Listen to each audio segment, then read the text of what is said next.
In 2007, I won a national car design competition. That win afforded me the opportunity to debut my design at the Los Angeles International Auto Show. I distinctly remember one conversation at the show with a dad who had brought his 2 teenage sons. We got to talking about school, about my experience at Notre Dame, the competition, the details of my design. His sons' eyes lit up as they heard from me and thought about their own future.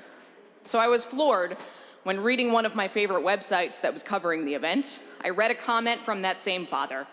He said, "I took my sons to see the show and met Mallory McMorrow. Let me be the first to say she's much better looking in person than in pictures. And surprisingly, she's actually articulate." When I went to check into the hotel, I told the man behind the counter that I'd flown in for the show. Without hesitation, he said, "Oh, you must be one of those booth babes, huh? The women who stand in front of the cars as objects to be looked at, seen, and not heard." Years later, I applied for an apartment in Brooklyn after being recruited for a job in New York. I brought 3 years of bank statements, a letter from my previous landlord, a letter from my employer with my salary and compensation details. I made more than enough and had excellent credit.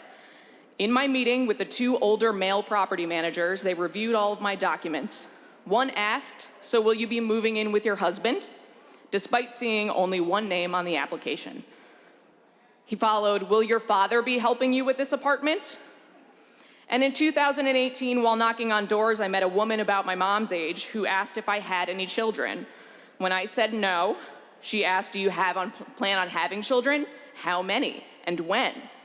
She followed, "I'm sorry, I can't vote for somebody who won't be able to do this job." I could go on and on about the regular, constant signals that are sent to women that you are out of place and out of line. Ruth Bader Ginsburg understood that underlying message, and more explicitly, the outward message and the reality better than anybody else. That nowhere in the Constitution did it explicitly state equal rights for women. In fact, the only mention of the word sex or any reference to women or gender at all is once in the 19th Amendment. As the women's equality movement gained momentum and opposition in the 60s and 70s, Ruth faced her own hurdles. Despite graduating first in her class from Columbia Law School, she was rejected in 1960 for a clerkship position on account of her gender. May we please have quiet in the chamber, please? She later co-founded the Women's Rights Protection Project at the ACLU, and against the urgings of her colleagues at the heart of the movement who wanted her to take up any of the countless cases of flagrant discrimination against women, Ruth had a more strategic plan: taking up discrimination cases against men. In Oklahoma, in the 1970s, men were allowed to legally buy beer at the age of 21. Women, on the other hand, were allowed to buy beer at 18, deemed the more demure, responsible, less reckless segment of the population. Ginsburg found the case working its way through the lower courts and took it up, advising the plaintiff's attorney, submitting an amicus brief, and seeing it all the way to the Supreme Court. She knew in that moment, in that reality, that the all-male panel of Supreme Court justices would not only have no sympathy for discrimination cases against women, but that fundamentally they wouldn't understand them. She understood that we as humans relate to the world by drawing from our own experiences.